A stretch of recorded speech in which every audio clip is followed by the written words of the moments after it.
I think I've come up with a way that makes sense for Twitch to give us a 60-40 sub split. Let's talk about it.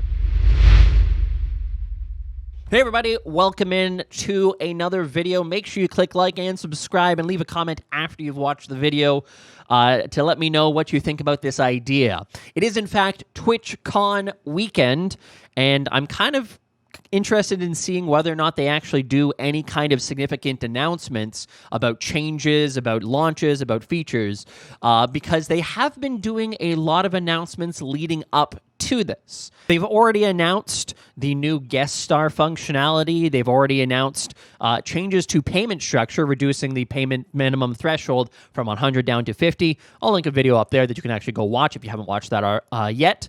And so I don't know what else they're going to announce directly at TwitchCon, if they announce anything at all.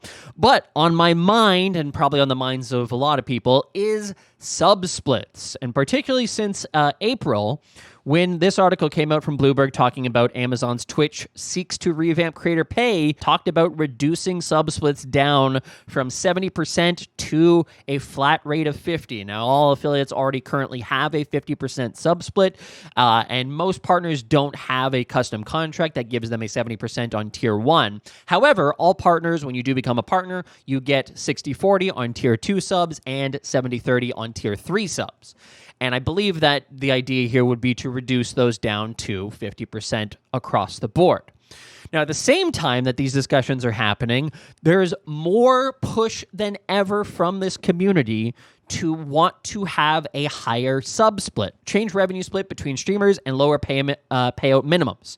They're doing one of those. They are doing one of those. But as it relates to sub splits, I've been thinking about this a lot and wondering how can it be financially viable for Twitch to actually do it? And I know that a lot of people will say, well, they're a corporation, it's Amazon, they print money, they're making so much money. I understand all those arguments, but Twitch is still a business, and they don't immediately just go, yeah, we're going to give up some of our money to give it to you. That's just not how businesses function, despite the fact that they should. I agree with everybody who says that we should have a 70-30 or even a 60-40 sub split. But just in terms of how businesses run, capitalism is a bastard, and so we're not going to get it that way. So I think that I have come up with an idea here that does kind of make sense in the current economic environment, and for Twitch itself and for the streaming community. And I want to know what you guys think about this, but here it is. We have seen over the last little while, inflation obviously hit every single thing in our lives. We have seen it in the grocery store, obviously, where it has hit our pockets the most. We have seen it in rents. We have seen it in the cost of Amazon Prime. This is in Canada, I do believe. Netflix has increased. Netflix always increasing. Crave TV, again, Canadian. Disney Plus has increased price. There's nothing that hasn't increased price as it relates to streaming services except Twitch. Twitch launched subscriptions a long time ago. When they officially launched the affiliate program, that's when they kind of expanded out this idea of subscriptions to channels. And at the time, in 2017, it was $4.99. If we take a look at inflation and we apply that information to today, $4.99 in 2017 is currently worth $6.03. So here's my proposal, and again, I know inflation sucks, but the reality is I think that Twitch subs should be increased in price from $4.99 to $5.99, but in doing so, the sub split changes from 50-50 to 60-40. And how that works is this. This is our current structure. $4.99, Twitch gets $2.49, the streamer gets $2.49. That's what it currently sets up. If we increase this by $1 to $5.99 and change the sub split to 60-40, again, keep in mind of this number, $2.49.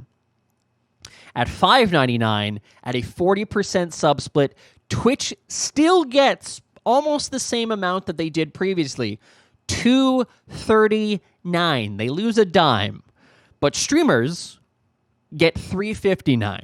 Hey, me and editing, just wanted to add in a quick note here that this would not be viable for places where the local sub prices have recently changed. They would have to wait, of course, but this potentially could be launched for North America, parts of Europe that have not seen their sub prices change dramatically and are still somewhat in line with the United States $4.99. All right, back to the rest of the video.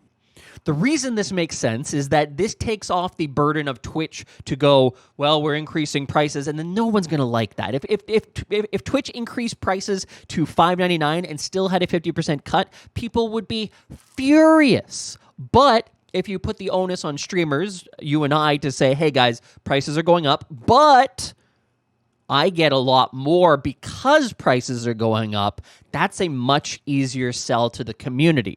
It's not going to be the same level of pushback if Twitch is trying to be more greedy, if they're doing something that, yes, increases prices, but does put more money into streamers' pockets. Now, this also does make sense from Twitch's perspective in that they don't really lose any money from it.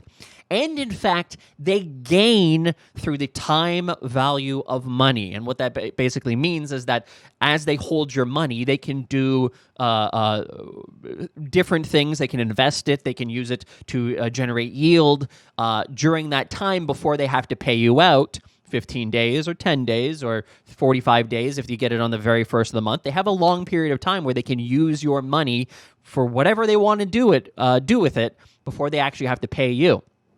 And there's precedent for that. There's precedent for that in that if you subscribe for longer time frames, you get a discount. So if you subscribe for a 3-month sub, you get 10% off. If you subscribe for a 6-month sub, you get 15% off. So the actual loss of 10 cents here is covered by the fact that they get an extra $1 that they can use between pay periods for whatever purposes that they actually need to. It's a win for streamers. It's completely covered for Twitch, and they increase their revenue flow. And for the community, yeah, it kind of sucks that prices go up, but at least you know that the money that you're spending is going to streamers and not directly to Twitch. The increase benefits the content creator that they're giving the money to, and not directly Twitch, although on the back end it does benefit Twitch. And with that, guys, I'm wrapping this up for today. Let me know what you think in the comments below about this idea. And if you're at TwitchCon, have a fantastic time, stay safe, and safe travels. And with that, have a great day, all. See you in the next one.